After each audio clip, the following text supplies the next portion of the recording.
Hello guys, আসসালামু আলাইকুম। আজকের রেসিপি থাকছে রেস্টুরেন্ট স্টাইলে চাউমিন রেসিপি। খুবই মজাদার স্বাদের chowmein recipe A to Z দেখিয়ে দিচ্ছি এই ভিডিওতে।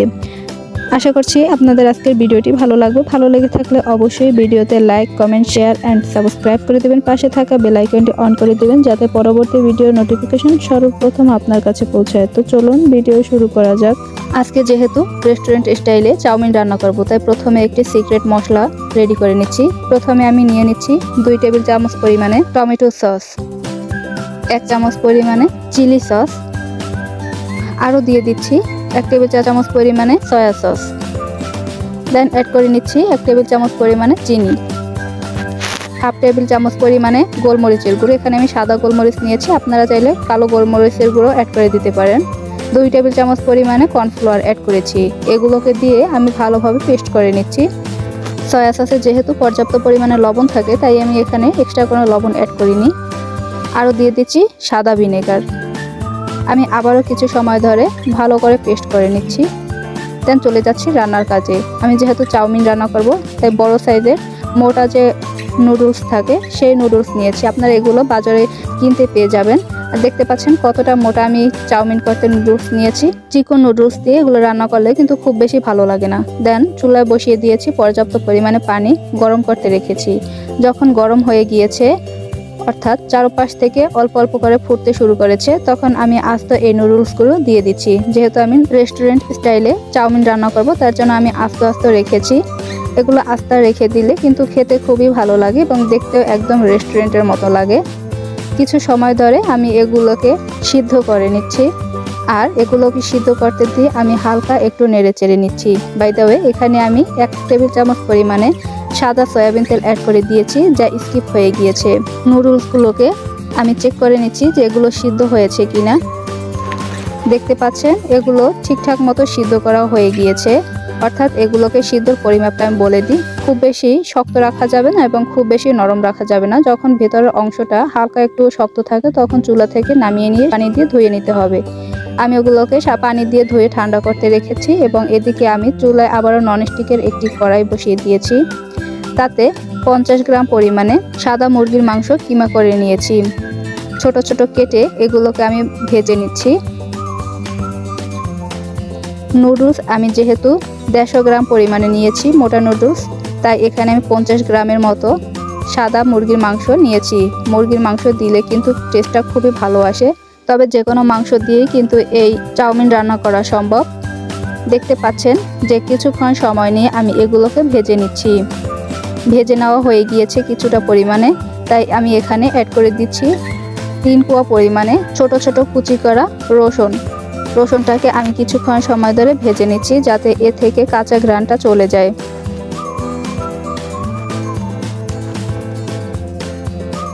দেখতে পাচ্ছেন কিছুটা সময় নিয়ে ভেজে নিয়েছি এবং এর কালারটা কেমন হয়েছে। দেন এর মধ্যে অ্যাড করে দিচ্ছি মাঝারি সাইজের 2টি পেঁয়াজ কুচি। পেঁয়াজটাকে আমি হালকা ভেজে নিচ্ছি, খুব বেশি ভেজে নেওয়া যাবে না। যতক্ষণ না পর্যন্ত পেঁয়াজটা নরম না হয়ে যায়, ততক্ষণ পর্যন্ত আমি ভেজে নিচ্ছি। দেখতে পাচ্ছেন পেঁয়াজগুলো কেমন নরম হয়ে এসেছে, তাই এর মধ্যে অ্যাড করে দিচ্ছি কুচি করা কাঁচামরিচ।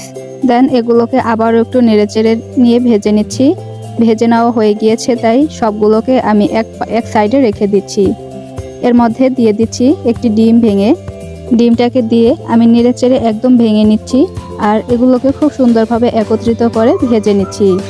ভেজে নেওয়া হয়ে গিয়েছে। দেন এর মধ্যে আমি অ্যাড করে দিচ্ছি কুচি করা সবজি, আরও দিচ্ছি স্বাদমতো লবণ। সবজিটাকে পরে দেওয়ার কারণ হচ্ছে যাতে করে সবজির কালারটা নষ্ট না হয়ে যায়, তার জন্য এখানে সবার শেষে সবজি অ্যাড করে দিয়েছি।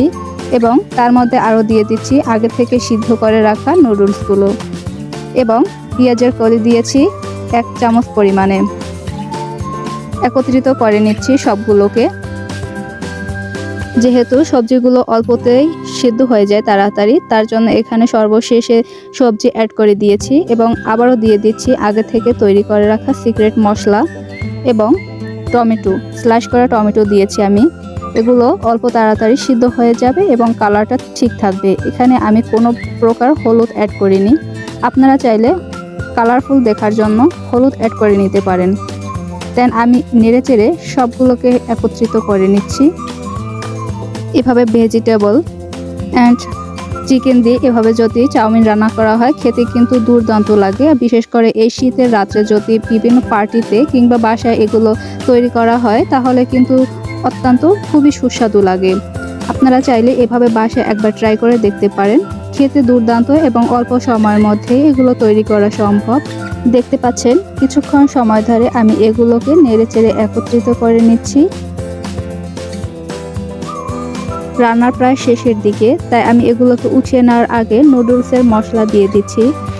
এই নুডলসের মশলা না দিলেও কোনো প্রবলেম নেই, তবে স্বাদ দ্বিগুণ করার জন্য আমি এখানে নুডলসের মশলা অ্যাড করে দিয়েছি। আপনারা চাইলে এখানে ধনিয়া পাতাও অ্যাড করে দিতে পারেন। দেন এখন চুলা থেকে আমি এগুলোকে নামিয়ে নিচ্ছি। পরিবেশনের জন্য আমি একটি প্লেটে নিয়েছি। আর দেখতে পাচ্ছেন চাউমিন রান্নার ফাইনাল লুক। দেখতে কতটা কালারফুল হয়েছে, মাশাআল্লাহ, খেতেও দুর্দান্ত হয়েছে। আজকে আমার রেসিপিটি আপনাদের কাছে কেমন লেগেছে অবশ্যই আপনাদের ব্যক্তিগত মতামত কমেন্ট বক্সে জানিয়ে দেবেন। আর আজকে এ পর্যন্তই। ভালো থাকবেন, সুস্থ থাকবেন এবং পরবর্তী ভিডিও দেখার জন্য অবশ্যই ভিডিওতে like, comment, share and subscribe করে দেবেন। পাশে থাকা বেল আইকনটি অন করে দেবেন যাতে পরবর্তী ভিডিওর নোটিফিকেশন সর্বপ্রথম আপনার কাছে পৌঁছায়। আল্লাহ হাফেজ।